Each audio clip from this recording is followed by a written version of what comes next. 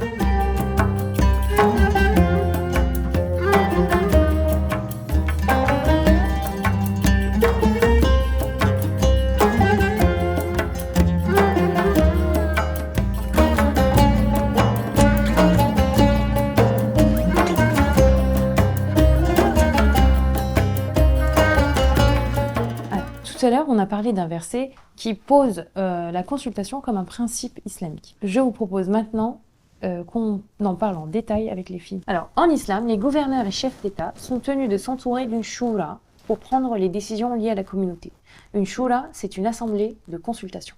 Et c'est aussi important à tous les niveaux de la société, comme l'a dit Abu Huraira. Il n'y avait personne aller demander les avis des gens plus que le prophète. Exactement. Que ce soit pour le choix du film à regarder entre amis, la sortie de la semaine en famille, une nouvelle méthode à mettre en place au travail, ou des décisions qui relèvent de la gestion d'un État, Allah subhanahu wa ta'ala nous conseille de faire appel à la consultation. Essayez, vous verrez, vous n'en serez pas perdante. En plus, ça nous permet de bénéficier des avis des autres et des points de vue différents. D'éviter de grands problèmes ou de rendre une chose meilleure. Exactement, c'est ça. Il faut absolument prendre l'habitude de faire appel à la consultation Par contre, il y a un cadre à poser. Comment ça? Pourquoi? On consulte et voilà, non? Non, je vais te donner un exemple. Imagine, t'as une question de santé. Tu vas pas aller demander à quelqu'un irresponsable qui prend pas soin d'elle. Ou imagine, t'as eu un problème avec ta sœur. Tu vas pas aller demander de l'aide à quelqu'un qui la connaît pas. Bah oui, bien sûr. Leur point de vue serait biaisé et puis ça pourrait me pousser à faire des erreurs. C'est logique. En fait, l'islam préconise de demander l'avis de spécialistes, de personnes expérimentées, des personnes dignes de confiance, justes, courageuses, qui font preuve d'intelligence et de perspicacité. Et surtout, des personnes sincères. Ah, je vois. En fait, le but, c'est de choisir les personnes qui peuvent avoir une vue d'ensemble sur la situation pour protéger les intérêts communs des personnes et ne faire de tort à personne. Entre autres, oui. De la même façon, si tu pratiques la consultation sans cadre, juste pour bénéficier des hasanats liés à cette pratique, mais sans conviction, eh ben ça sert à rien. Mais dans ce cas, il y aurait des règles à poser pour les personnes consultées, non? Absolument. Pas de jugement de valeur, pas de médisance. On reste dans le respect des personnes présentes et absentes. On tâche d'être objectif, on tâche d'être juste et équitable en cas de conflit. Et surtout, il ne faut jamais faire la remarque « je te l'avais dit »,« moi j'avais raison »,« je vous avais prévenu », etc. Et comme le prophète Aoud, malgré les pertes et les défaites, il n'a pas fait une seule remarque aux personnes qui n'ont pas suivi la décision. Tu nous imagines à cette époque où nous, on aurait voulu énormément. Ouais. Encore une fois, notre prophète fait preuve ici d'amour et de compassion pour sa communauté, même quand elle est la source de son profond chagrin. Il y a même un verset, c'est le verset 159 de la sourate Ali Imran, qui confirme le comportement doux et accueillant du prophète après la défaite d'Uhud.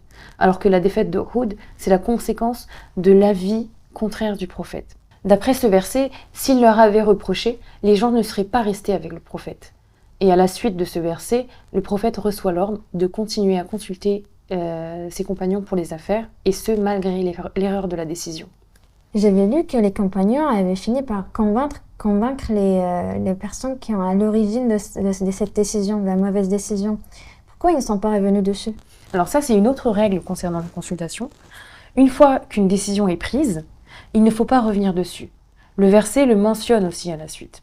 Si vous revenez sur des décisions prises en assemblée, ça va finir par installer un doute perpétuel et ça va affaiblir en fait cette assemblée. Maintenant, je vous propose de résumer en 7 points ce à quoi il faut faire attention pendant la consultation. Déjà, la première chose, Roger Effendi, il dit qu'il faut toujours commencer avec Sohbet Jarman. C'est quoi ça? C'est une assise, il faut toujours commencer les consultations avec un rappel. D'accord. Vous pouvez aussi mettre dans cette catégorie la préparation à la réunion, s'informer, se documenter sur les différents points qui vont être évoqués. Donc ça, c'était le premier point. Maintenant, deuxième point, il faut être doux et éviter les confrontations musclées. Il ne faut pas entrer dans la polémique, il ne faut pas quitter la choura de manière contrariée, et il est même conseillé de mettre un terme à la réunion de manière calme si les participants entrent dans une confrontation énergique. Du coup, le troisième point sera d'assurer la liberté d'expression de chaque personne et d'assurer le respect entre les uns et les autres. Chacun doit pouvoir exprimer son point de vue et tâcher d'en avoir un parce que la choura, c'est le lieu où on va résoudre des problèmes. Le quatrième point, c'est quand une décision est prise, il faut l'adopter. Il ne faut plus hésiter à l'appliquer. Ça nécessite d'avoir un sens de la responsabilité, de pouvoir accepter la décision des autres et surtout de pouvoir accepter d'avoir tort. Ensuite, le cinquième point, c'est l'assiduité. Il faut absolument être à l'heure aux réunions et y participer. Il faut suivre le temps imparti à chacun des sujets à traiter. Le sixième point, il ne faut pas insister sur son avis, sur un point de vue, s'il a été clairement exposé et rejeté. Le septième et dernier point, il faut avoir en tête qu'il s'agit d'une pratique extrêmement importante en termes de foi. Donc, il faut être en état d'ablution avant cette consultation. Ça va nous permettre d'être dans une préparation spirituelle. Ça va nous rappeler à quel point cette pratique est importante aux yeux d'Allah. Et donc, on va faire plus attention, on va être plus alerte pendant la réunion à ne pas commettre des erreurs. Et en plus, si vous faites cette pratique en connaissance de cause, en sachant que c'est important pour Allah, eh bien vous aurez la récompense d'une adoration en fait. Là, vous savez à peu près tout. Maintenant, ça vous évitera de ramener un repas que personne ne pourra manger.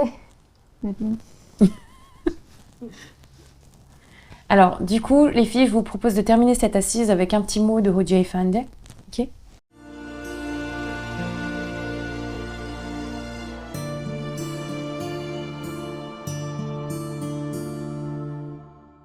Kur'an-ı Kerim'in manasını anlamadan da ciddi bir saygıyla, fevkalade bir tazimle, konsantre olarak, ona teveccüh ederek onu okursa yine sevap kazanır. Ne var ki onda makasidi ilahi izlemek ve aynı zamanda Peygamberin sallallahu aleyhi ve sellem gönderiliş gayesini takip etmek, izlemek, bunlar çok önemli şeylerdir. Böyle genişletilmiş bir maal çerçevesinde muttali olmak çok daha önemlidir. İnsana bunu alıştırırsa Ramazan-ı Şerif, ihtimal insanlar hatırladılar, Ramazan'dan sonra da onu devam ettirirler.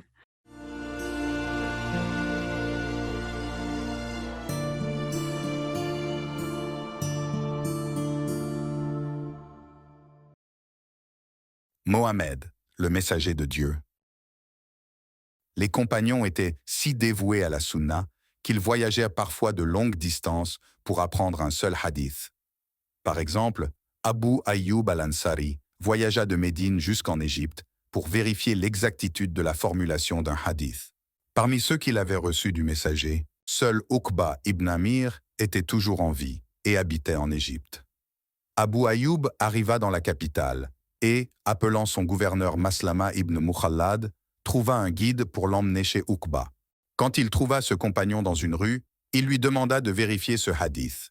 Quiconque couvre, cache le défaut d'un croyant en ce monde, Dieu couvrira ses défauts le jour de la résurrection.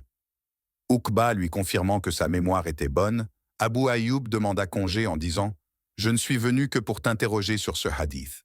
Je ne voudrais pas rendre mon intention impure en restant pour une autre raison. » Mohammed, le messager de Dieu.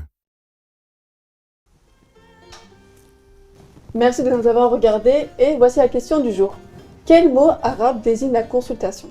Je vais vous donner un indice, c'est en fait le nom d'une sourate. Écris ta réponse en commentaire et tente de gagner un cadeau. La réponse et le gagnant sera annoncé demain à midi, Inch'Allah. En tout cas, moi ce que j'ai appris, c'est que la consultation est très importante dans l'islam et surtout qu'il faut que je consulte plus pour avoir un équilibre dans ma vie quotidienne. Qu'Allah fasse de la consultation une habitude dans notre vie, Inch'Allah. N'oubliez pas de liker, de commenter et de partager la vidéo avec vos proches et on vous dit à demain pour une prochaine émission. Assalamu alaikum wa rahmatullahi wa barakatuh.